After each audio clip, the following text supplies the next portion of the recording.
여러분, 서울 부동산 시장에 정말 이상한 일이 하나 있었죠. 정부가 역대급으로 강력한 규제를 쏟아부었는데 이상하게 서울 핵심 지역 집값은 꿈쩍도 안 했습니다. 오늘은 바로 이 미스터리를 한번 파헤쳐보겠습니다. 아니, 상식적으로 좀 이상하잖아요? 규제가 강해지면 당연히 수요가 줄고 가격도 떨어져야 맞는 건데 말이죠. 도대체 뭐가 시장의 이런 당연한 논리를 완전히 비틀어 버렸을까요? 자, 첫 번째 단서부터 한번 차근차근 따라가 보시죠. 그때 서울 집값이 정말 말 그대로 불장 활활 타오르고 있었거든요. 정부는 이 불길의 가장 큰 연료가 바로 대출이라고 본 겁니다. 그래서 아예 돈줄을 싹둑 잘라버리는 초강력 카드를 꺼내들었죠. 그게 바로 627 그리고 97 대책이었습니다. 이게 그냥 뭐 조금 바꾸는 수준이 아니었어요. 소득이 아무리 많아도 대출은 땅 6억까지만, 그리고 집이 이미 한 채 있다? 그럼 추가 대출은 아예 원천 봉쇄해버렸죠. 이건 사실상 이제 빚내서 집 살 생각은 꿈도 꾸지 마라. 이런 아주 강력한 메시지였습니다. 시장의 개인 규칙 자체를 레버리지가 아니라 오직 현금으로만 돌아가게 만들려는 정말 전례 없는 시도였죠. 근데 여기서부터 뭔가 좀 삐걱거리기 시작합니다. 뭐랄까, 한 차에 운전사가 둘이 앉아있는 그런 꼴이었죠. 중앙정부는 수요를 잡겠다고 브레이크를 정말 있는 힘껏 밟고 있는데 서울시는 아니라고 공급을 늘려야 한다면서 엑셀을 밟고 있었던 겁니다. 이 두 개의 거대한 힘이 정면으로 충돌하면 과연 어떤 결과가 나왔을까요? 정부의 목표는 아주 명확했습니다. 시장을 그냥 꽁꽁 얼려버려서라도 가격을 잡겠다. 그리고 네, 실제로 시장은 얼어붙었습니다. 그런데 바로 여기서 정말 아무도 예상 못했던 이상한 일이 벌어지기 시작하는 겁니다. 결과는 정말 충격적이었습니다. 보시는 것처럼 거래량은 무려 66%나 뚝 떨어지면서 말 그대로 거래 절벽이 왔어요. 그런데 진짜 잡으려고 했던 서울 핵심 지역의 집값은요, 꼼짝도 안 했습니다. 심지어 아주 살짝 오르기까지 했죠. 이게 바로 그 유명한 하방 경직성이라는 건데, 쉽게 말해서 가격이 떨어지지는 않고 버티는 힘이 엄청나게 강해졌다는 뜻이에요. 아니, 거래가 없는데 어떻게 가격이 안 떨어질 수가 있을까요? 그 열쇠는 바로 똘똘한 한 채라는 현상이 있었습니다. 대출이라는 길이 아예 막혀버리니까 이 시장은 오직 현금을 가진 부자들만의 놀이터가 된 거죠.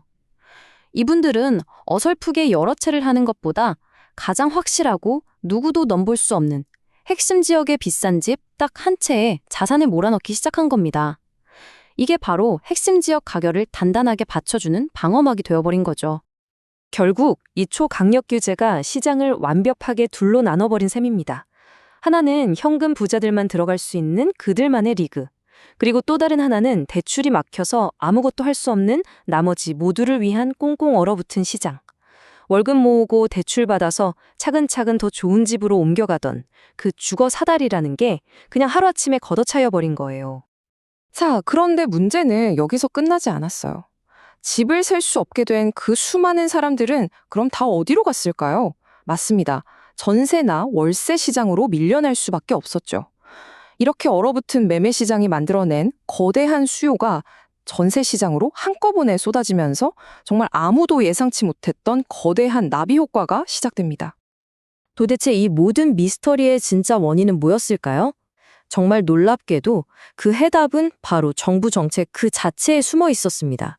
정책 안에 모순이 있었던 거죠. 이게 정말 치명적인 모순이었습니다.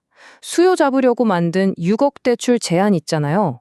이게 생각지도 못하게 재개발 조합원들이 이사 갈 때 필요한 이주비 대출까지 막아버린 거예요. 원래 살던 분들이 이사 갈 돈을 빌릴 수가 없게 되니까 어떻게 되겠어요? 서울의 새 아파트 공급에 가장 중요했던 재개발 사업들이 그냥 줄줄이 멈춰버린 거죠. 그러니까 수요를 잡으려던 정책이 오히려 공급에 목을 조르는 아이러니가 벌어진 겁니다. 자, 이 흐름을 한번 따라가 보세요. 정말 기가 막힙니다. 첫째, 대출이 막혀서 집을 살 수 없게 된 사람들이 전세 시장에 그냥 주저앉습니다. 둘째, 전세 수요는 폭발하는데 갭 투자가 막히니까 시장에 새로 나오는 전세 물량은 오히려 줄어들죠. 셋째, 수요는 넘치고 공급은 부족하니 당연히 전세값이 폭등하는 전세 대란이 터집니다. 그리고 마지막, 이게 정말 중요한데요. 이렇게 치솟은 전셋값이 매매 가격과의 차이를 줄여주면서 역설적으로 집값이 더는 떨어지지 않도록 단단하게 받쳐주는 지지선 역할을 해버린 겁니다. 완벽한 정책의 역설이죠. 자, 이렇게 시장이 완전히 정책에 의해서 좌지우지되는 상황에서 투자자들은 가만히 있었을까요? 아니죠. 이들은 살아남기 위해 두 가지 새로운 전략을 찾아내기 시작했습니다. 하나는 정부 정책의 허점을 파고드는 규제 차익 거래였고요. 다른 하나는 아예 이 부동산 시장의 리스크 자체에서 벗어나는 거였습니다. 첫 번째 전략은 정부가 만들어 놓은 규칙의 빈틈을 아주 영리하게 파고드는 거였어요. 예를 들면 이런 거죠.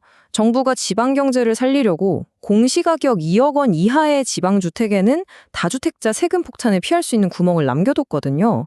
그러자 투자자들이 귀신같이 이걸 찾아내서 이 틈새 시장을 공략하며 규제를 피해가는 움직임을 보인 겁니다. 그리고 두 번째 전략은 더 근본적인 거였죠. 아예 이 부동산이라는 판에서 잠시 벗어나자, 이런 생각이었던 겁니다. 정부 발표 한 번에 내 자산 전체가 휘청거리는 이 엄청난 정책 리스크를 피하기 위해서 자본을 아예 다른 종류의 자산으로 옮겨서 위험을 분산시키기 시작한 거죠. 바로 이게 그 결과물입니다.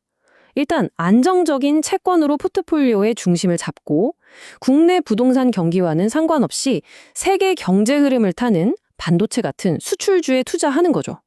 한 발 더 나아가서 한국의 부동산 정책과는 전혀 아무런 상관없이 움직이는 비트코인 같은 글로벌 자산에도 자금을 나눠 담아서 리스크를 완벽하게 분산시키는 겁니다. 자, 이 모든 이야기는 우리에게 아주 중요하고도 근본적인 질문 하나를 던집니다. 정부의 정책이 시장을 이렇게 좌지우지하는 시대에 우리가 정말로 예측하고 대비해야 할 리스크는 시장의 자연스러운 흐름일까요? 아니면 언제 터질지 모르는 다음번 정부의 정책일까요?